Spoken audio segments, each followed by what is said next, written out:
अब कहानी जाती है फ्लैशबैक में, जहाँ पर वागुरी सुबारू से माफी मांग रही होती है और सुबारू वो तो बस एक बच्चों की तरह रोए जा रही थी और उसके रोने का रीजन ये था क्योंकि उसने मंकी बार से गिरते हुए देख लिया वागुरी को और वो ये देख के बहुत ज्यादा डर गई थी। यहाँ तक कि वागुरी जो खुद गिरी थी वो तक इतना नहीं रो रही थी। वागुरी उसे समझाने की कोशिश करती है कि इसमें डरने की कोई बात नहीं, मैं मंकी बार पे बहुत बार उल्टी लटक चुकी हूँ और एक दो बार मैं गिर भी गई तो क्या हो गया। पर सुबारू उससे रिक्वेस्ट करती है कि प्लीज ऐसी चीजें मत करा करो, तुम्हें पता है ना कि जब भी तुम्हारे साथ कुछ होता है मुझसे देखा नहीं जाता। तब वागुरी उससे वादा करती है कि वो अगली बार से ध्यान रखेगी और वो उससे ये भी कहती है कि तुम बहुत ज्यादा काइंड हो, क्योंकि जरा देखो तुम मेरा कितना ख्याल रखती हो। और वो उसे शुक्रिया बोलती है और साथ में ये भी कि मेरी इतनी भी चिंता मत करो, मैं बिल्कुल ठीक हूँ। और ये सब चीजें फ्लैशबैक में देख रही होती है प्रेजेंट वाली सुबारू। वो सोचती है कि वागुरी सबसे कितनी ज्यादा अलग थी। वो न बस दिखने में सुंदर और अच्छी थी बल्कि वो चेयरफुल, स्ट्रॉन्ग और साथ में कूल भी थी। वो मेरी एक हीरो थी, एक ऐसी हीरो जिसकी बराबरी मैं कभी नहीं कर सकती। मैं बस यही चाहती हूँ कि काश मैं भी उसकी जितनी स्ट्रॉन्ग बन पाऊँ और उसी की जितनी खुश रह पाऊँ जितना वो रहती है। पर अब उसने अपने ही हीरो के साथ क्या कर दिया उसे तो ये बताने में भी शर्म आ रही है। अब स्टोरी फिर से आती है प्रेजेंट पे और सुबारू उसे बता देती है कि वो उस दिन रिंतारो से मिली थी और वो उसे पूरी बात बताती है कि उस दिन जब तुम कॉफी शॉप में मिले थे मैंने तुम्हें देख लिया था और तुम्हारे जाने के बाद मैंने अप्रोच करा रिंतारो को और मैंने उससे मिलने के बाद बोल दिया कि तुम आज के बाद वागुरी से कभी मत मिलना। हाँ, मैं जानती हूँ कि मैं बहुत ज्यादा मतलबी हूँ, पर प्लीज मुझे माफ कर दो। और वागुरी को तो अपनी आंखों पे यकीन ही नहीं होता कि आखिर वो सुन क्या रही है। सुबारू तैयार थी, उसे पता था ये सुनने के बाद वागुरी बहुत ज्यादा नाराज होगी, पर वागुरी तो चैन की सांस लेती है और वो बोलती है कि मैं तो डर ही गई थी जब तुमने मुझे अचानक से बुलाया, पर ये क्या बस इतनी सी ही बात थी। और सुबारू को तो समझ नहीं आता कि आखिर हुआ तो हुआ क्या। उसे तो उस पे चिल्लाना चाहिए था,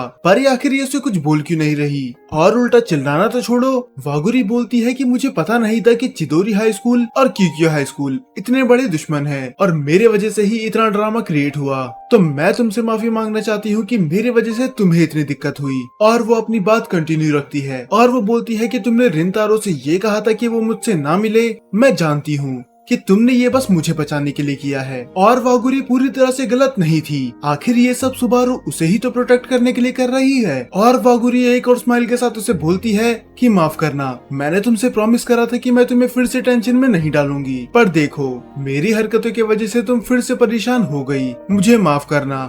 सुबारू को कुछ समझ में नहीं आता आखिर वो उससे माफी मांग क्यों रही है। और फिर से हमें एक फ्लैशबैक दिखाया जाता है कि किस तरह सुबारू एक गिल्ट के साथ जी रही थी। जब से उसने रिंतारो से बात करी थी वो वागुरी से थोड़ा दूर रहने लगी थी, बस इसीलिए क्योंकि उसे इस बात का डर था कहीं रिंतारो ने उसे ये सब सच्चाई ना बता दी हो। पर वागुरी का बिहेवियर बिल्कुल भी चेंज नहीं हुआ, मानो उसे कुछ पता ही नहीं है। तो इसका मतलब रिंतारो ने उसे कभी कुछ बताया ही नहीं। और मैं उस समय बहुत ज्यादा खुश थी कि अगर रिंतारो ने उसे कुछ नहीं बताया तो इसका मतलब वागुरी मुझसे नाराज नहीं होगी। पर फिर भी मैं इस गिल्ट के साथ नहीं जी सकती थी। ऐसा लग रहा था कि मैं अपने दोस्त को ही धोखा दे रही हूँ। हो सकता है रिंतारो उसे ये बात कभी ना बताए, पर ये बात मेरे दिल में हमेशा रहेगी। और यही रीजन था मैंने आज इसे इधर बुलाया ताकि ये मुझ पे अपना पूरा गुस्सा निकाल सके, मुझ पे चिल्ला सके मेरी गलतियों की वजह से और मुझे बता सके कि मैं कितनी सेल्फिश हूँ। और यहाँ पर तो ये मुझसे खुद माफी मांगी जा रही है। हालांकि मैंने मन में सोचा तो था कि ये मुझे माफ कर देगी, पर क्या इस गलती के लिए मैं खुद को माफ कर पाऊंगी? मैं अपने ही दोस्त को धोखा दे रही हूँ। और जरा इसको देखो, ये अभी भी मुझे ब्लेम नहीं कर रही। काओरू को हमेशा से ही ऐसी ही थी, उसे मानो दूसरों की गलतियाँ दिखाई देती ही नहीं। मैं कभी भी इसकी तरह नहीं बन सकती। और फिर वो बताती है कि उसने कितनी ज्यादा मेहनत करी काओरुकी की तरह बनने के लिए।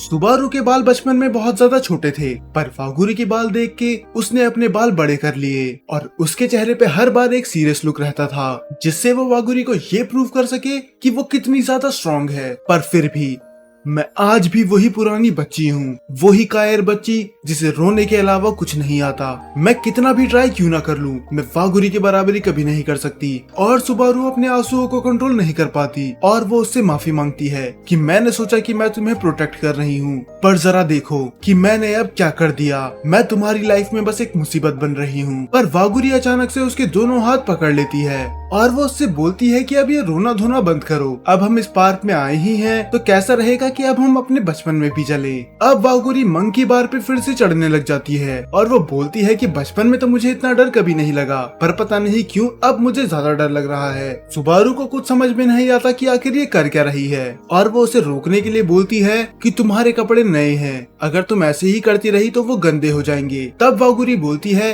कि भूल गई मैंने क्या कहा था कि हम दोनों पास्ट में जा रहे हैं, इसका मतलब हम अभी भी बच्चे हैं और बचपन में हमें कभी इस बात की चिंता नहीं होती थी कि हमारे कपड़े कितने भी गंदे क्यों ना हो जाएं। हालांकि घर पे जाने के बाद मॉम से डांट बहुत पड़ती थी, पर फिर भी हमने कभी उस चीज की परवाह नहीं करी। तो 2 मिनट के लिए सब कुछ भूल जाओ और ऐसा सोचो कि हम फिर से छोटे बच्चे हैं। और तब वागुरी उससे पूछती है क्या तुम्हें वो दिन याद है जब बचपन में मैं मंकी बार से गिर गई थी? तब सुबारू बोलती है हाँ, जब तुम बस थोड़ा सा गिर गई थी और मैं बहुत ज्यादा रोने लगी थी, वो भी बिना किसी बात के। तब वागुरी उसे रोकते हुए बोलती है कि अगर मैं सच बताऊं उस दिन मुझे बहुत ज्यादा दर्द हुआ था, इतना मानो मैं तो पूरे दिन रो सकती थी। तब सुबारू बोलती है कि आखिर तुम ये क्या बोल रही हो, मुझे अच्छे से याद है तुम तो उस दिन बिल्कुल नहीं रोई थी, बल्कि तुमने तो मुझसे ये भी कहा था कि तुम्हें बिल्कुल भी दर्द नहीं हुआ। तब वागुरी बोलती है हाँ, पर इससे पहले मैं रोती, मुझसे पहले तो तुम ही रो पड़ी थी और तुम गॉड से प्रे कर रही थी कि प्लीज गॉड इसकी जान मत लो, अगर आप चाहते हो तो इसके बदले मुझे उठा के ले जाओ। तुम तो ऐसे एक्ट कर रही थी मानो मैं मर ही गई। ये सुन के सुबारू बहुत ज्यादा एम्बेरस हो जाती है और वो बोलती है कि मैंने ऐसा कुछ नहीं कहा था, पर वागुरी भी मानने वाली नहीं थी।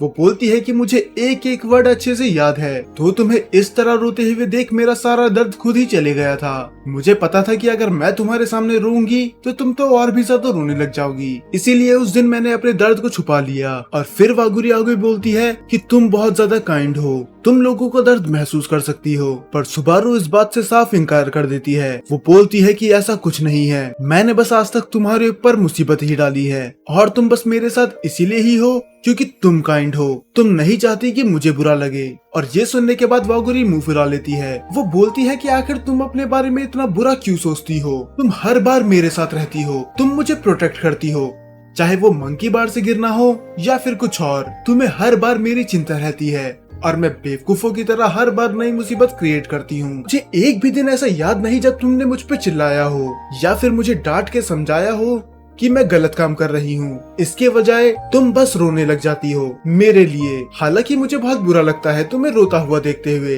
पर मानो ना मानो, पर ये देखने के बाद मुझे थोड़ा अच्छा भी लगता है। अच्छा इसीलिए क्योंकि इससे मुझे पता चलता है कि तुम मेरी कितनी परवाह करती हो, तुम मेरे साथ बचपन से रही हो, तुमने मेरा साथ कभी नहीं छोड़ा और मुझे पता है कि तुम आगे भी नहीं छोड़ोगी। और वो सुबारू को गले लगा लेती है और वो उससे आगे ये भी बोलती है कि ऐसा सोचना बंद कर दो कि तुम मेरे लिए प्रॉब्लम क्रिएट कर रही हो।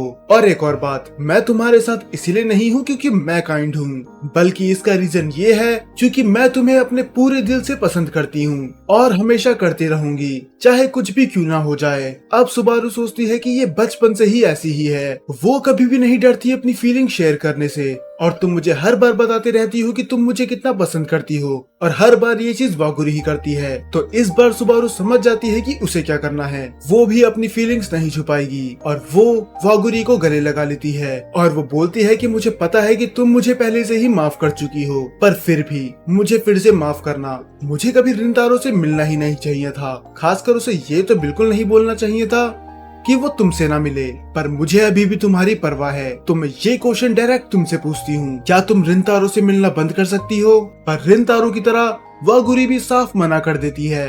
वो बोलती है कि मैं ऐसा नहीं कर सकती, मैं मिलते रहना चाहती हूँ रिंतारो से। ये जवाब तो सुबारू को भी पता था कि वो यही चीज बोलेगी। तब वो उससे पूछती है उसका अगला क्वेश्चन और उसका अगला सवाल होता है, क्या तुम रिंतारो को पसंद करती हो? ये सुनने के बाद वो थोड़ी देर रुकती है और बिना हिचकिचाहट के ही वो बोल देती है कि हाँ, मैं रिंतारो को पसंद करती हूँ, बस पसंद ही नहीं, मैं रिंतारो से प्यार करती हूँ।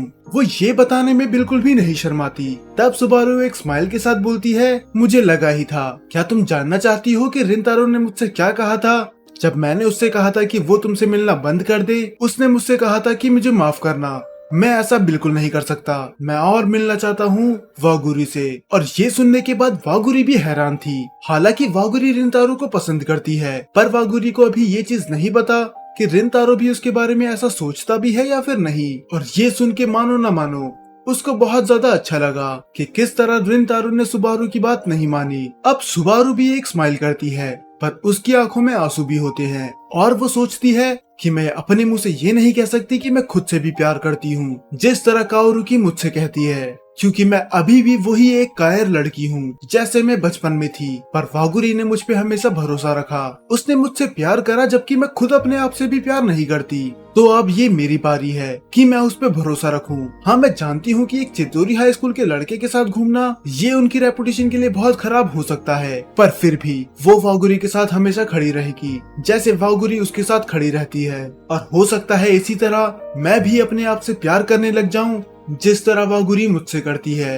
अब बहुत ज्यादा रात हो गई थी तो ये दोनों घर जाने लग जाते हैं और वागुरी उसकी टांग खींचती है। वो बोलती है कि इतने टाइम बाद तुम्हें रोते हुए देख के बहुत अच्छा लगा, मैंने तो तुम्हें बचपन से रोते हुए देखा ही नहीं। याद है किस तरह बचपन में तुम छोटी छोटी बातों पे रोया करती थी? तब सुबारू बोलती है कि अब मेरा मजाक उड़ाना बंद भी करो, ये कोई इतनी भी बड़ी बात नहीं थी। पर अचानक से ही चलते चलते वागुरी रुक जाती है और वो बताती है कि उसके पास मैसेज आया है रिंतारो का। दरअसल रिंतारो ने उसे ये मैसेज भेजा था और रिंतारो ने उसे मैसेज भेजा था कि मुझे माफ करना, ये बहुत अचानक है, पर क्या हम बात कर सकते हैं अगर तुम फ्री हो तो। जब वो मैसेज सेंड कर रहा था तब उसे उतना अजीब नहीं लगा, पर अब मैसेज सेंड होने के बाद उसे बहुत ज्यादा अजीब लग रहा था। वो बोलता है कि वो मेरे बारे में क्या सोच रही होगी कि मैंने तो ना उसके मैसेज का रिप्लाई करा और अचानक से मैं उसे ऐसा मैसेज कर रहा हूँ। मुझे कुछ और मैसेज करना चाहिए था, पर अब तो मैंने सेंड कर ही दिया। और तब रिंतारो अपने मन में सोचता है कि उसे किसी भी कीमत पे सुबारू से बात करनी है। मैं उससे उस दिन से ही बात करना चाहता था जब से हम कॉफी शॉप में मिले थे,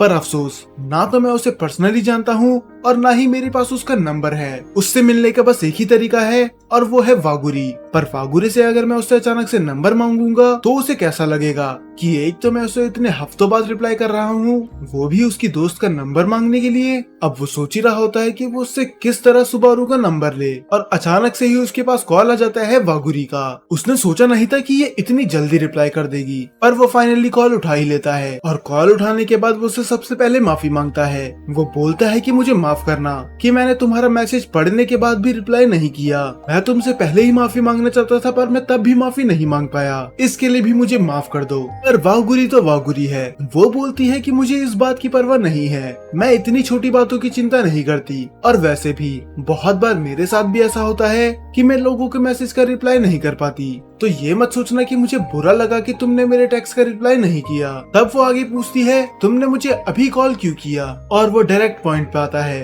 वो बोलता है कि मुझे तुम्हारी दोस्त सुबारू से बात करनी है और वो बहुत ज्यादा जरूरी बात है, तो क्या कल स्कूल जाते समय तुम इसे ये बात बता दोगी कि मैं उससे मिलना चाहता हूँ। तब वो बोलती है कि कल का वेट करने की क्या जरूरत है, सुबारू तो मेरे बगल में ही है, लो उससे बात कर लो। रिंतारो ने इसकी उम्मीद तो बिल्कुल नहीं की थी, उसे तो तैयारी करने का टाइम भी नहीं मिला। तब दूसरी तरफ से सुबारू बोलती है कि तुम मुझसे क्यों मिलना चाहते हो। तब रिंतारो बोलता है कि ये बात मैं फोन पे नहीं बता सकता, तो क्या तुम कल स्कूल के बाद फ्री हो। और फिर हमें सीन दिखाया जाता है अगले दिन का, जहाँ पर सुबारू रिंतारो का वेट कर रही होती है एक पार्क में। और पहले तो सुबारू उससे माफी मांगती है कि मुझे माफ करना, मैंने तुम्हें ये टाइम दिया क्योंकि मैं इसी टाइम पे फ्री थी। तब रिंतारो बोलता है कि ऐसी कोई बात नहीं है, बल्कि वैसे भी काम तो मुझे था ना कि तुम्हें, तो माफी तो मुझे मांगनी चाहिए। और एक और चीज, तुम अभी भी अपनी स्कूल यूनिफॉर्म में हो, क्या होगा अगर किसी ने तुम्हें देख लिया। तब वो बोलती है कि तुम इसकी चिंता मत करो, पर फिर भी मुझे अच्छा लगा कि तुमने मेरे बारे में सोचा।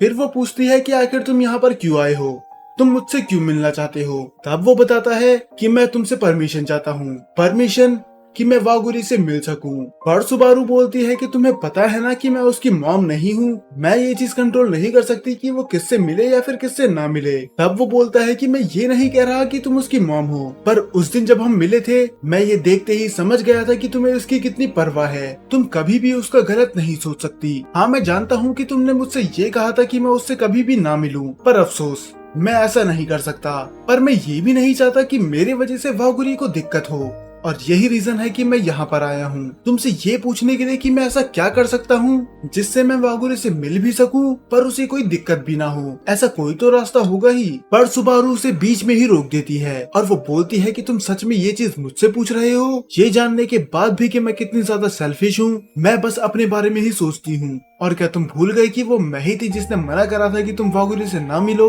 मैं बस एक मतलबी इंसान हूँ, तो तुम्हें ऐसा क्यों लगता है कि मैं एक अच्छी एडवाइस दूंगी? तब रिंतारो बोलता है, मतलबी? हाँ, तुम थोड़ी गुस्सैल हो और ऐसा लगता है कि तुम मुझे घूंसे से मार दोगी, पर फिर भी मतलब ही कहना सही नहीं होगा। मैं देख के बता सकता हूँ कि तुम वागुरी-सान की कितनी परवाह करती हो। मेरी जिंदगी में ऐसा कोई नहीं जिसकी मैं इतनी परवाह करता हूँ, तो तुम मतलब ही तो बिल्कुल नहीं हो। तो प्लीज मुझे बताओ कि मुझे क्या करना चाहिए, क्योंकि मुझे पता है कि तुम वागुरी के लिए एक सही एडवाइस ही दोगी। और तब वो मजाक करते हुए बोलता है, पर हाँ, ये मत सोचना कि मैं उससे मिलना ही छोड़ दूं, क्योंकि वागुरी जैसे इंसान को इग्नोर करना, वो जो एक ट्रेजर से कम नहीं, ये मेरे लिए नामुमकिन होगा। सुबारू को ये बात तो पता थी कि रिंतारो बहुत ज्यादा काइंड है, पर पता नहीं क्यों पहली बार उसे ऐसा लगा कि ये तो बिल्कुल वागुरी की तरह ही है। और वो अपने मन में सोचती है कि वागुरी जिससे प्यार करती है वो भी ठीक उसी की तरह ही है, एक काइंड सोल। और उसे इस बात की भी तसल्ली होती है कि जो लड़का वागुरी को पसंद है वो सच में दिल का बहुत ज्यादा अच्छा है। और तब उसकी टांग खींचने के लिए वो उसे बोलती है कि मैंने वागुरी को सारी बातें बता दी, वो बातें जो हमने कैफे में कही थी, जब तुमने साफ मना कर दिया था कि मैं वागुरी से मिलना नहीं छोड़ सकता। अब ये सुन के वो थोड़ा शर्मा जाता है और वो सोचता है कि ये सुनने के बाद वागुरी मेरे बारे में क्या सोच रही होगी। और तब वो उसे आइडिया देती है और बोलती है कि अगर तुम चाहते हो कि तुम वागुरी से मिलते रहो और उसे प्रॉब्लम भी ना हो, तो कोशिश करना तुम स्कूल से बहुत दूर जाके मिलो। और अगर तुम अपनी स्कूल की कॉस्ट्यूम अवॉइड करो तो और भी अच्छा होगा। बस तुम दोनों ध्यान रखना कि कोई तुम्हें पकड़ ना ले। और इससे पहले आगे वो कुछ बोल पाता, उसके पेट पे आके बहुत जोर की बॉल लगती है। और ये बच्चा कोई और नहीं, ये ठीक वही बच्चा था जो उन्हें पहले कैफे में भी मिला था। और वो उन्हें देखते ही पहचान जाता है कि आप तो वही दोनों है ना जिनने मेरी कैफे में मदद करी थी, आप लोग अभी भी साथ में हो, तो इसका मतलब आप तो बहुत अच्छे दोस्त होंगे। अब वो दोनों ही सोचने लग जाते हैं, दोस्त तो छोड़ो, इन दोनों का स्कूल तो जानी दुश्मन है। अगर बाकी लोगों ने इन्हें साथ में देख भी लिया तो इधर बवाल खड़ा हो जाएगा, दोस्ती तो बहुत दूर की बात है। तब वो बच्चा बोलता है कि आखिर ऐसा कैसे हो सकता है, क्योंकि मुझे तो आप दोनों दिखने में बहुत ज्यादा क्लोज फ्रेंड लग रहे हो। पर जैसे ही बच्चा और कुछ बोलता, उसके दोस्तों से बुला लेते हैं और वो वहाँ से चली जाता है। तब वो बोलते हैं, क्लोज फ्रेंड तो छोड़ो, अभी तो फ्रेंड बनने में ही बहुत ज्यादा समय लगेगा। तब सुबारू बोलती है, पर फिर भी जिस दिन मैं खुद से प्यार करने लग जाऊं और मुझे खुद पे यकीन हो जाए कि मैं लायक हूँ तुम्हारी दोस्ती के लिए, तो क्या तब तुम मेरे दोस्त बनोगे? और ये सुनने के बाद तो रिंतारो डर के मारे पीछे जाने लग जाता है। वो बोलता है कि आखिर अब इसके अंदर किसकी आत्मा आ गई, क्योंकि अगर रिंतारो की मेमोरी अच्छी है तो ये वही लड़की है जिसने सबसे पहले बात स्टार्ट करी थी चिदोरी स्कूल और कीक्यो हाई स्कूल के बारे में। तब वो बोलता है, क्या तुम भूल गई कि मैं चिदोरी हाई स्कूल से हूँ? तुम्ही ने तो कहा था ना कि तुम तो हमारे जैसों के आसपास भी रहना पसंद नहीं करती, तो तुम अचानक से ऐसी दोस्ती वाली बातें क्यों करने लग गई? तुम ठीक तो हो ना? आखिर तुम्हें हुआ क्या है? पर सुबारू बस एक स्माइल करती है और वो बोलती है कि मुझे क्या हुआ है ये एक सीक्रेट है। और ये एपिसोड यहीं पर खत्म हो जाता है और अब अगला एपिसोड आपको देखने के लिए मिलेगा अगले संडे को। जब तक आप प्लेलिस्ट में जाके इसके बाकी के पार्ट्स देख सकते हैं।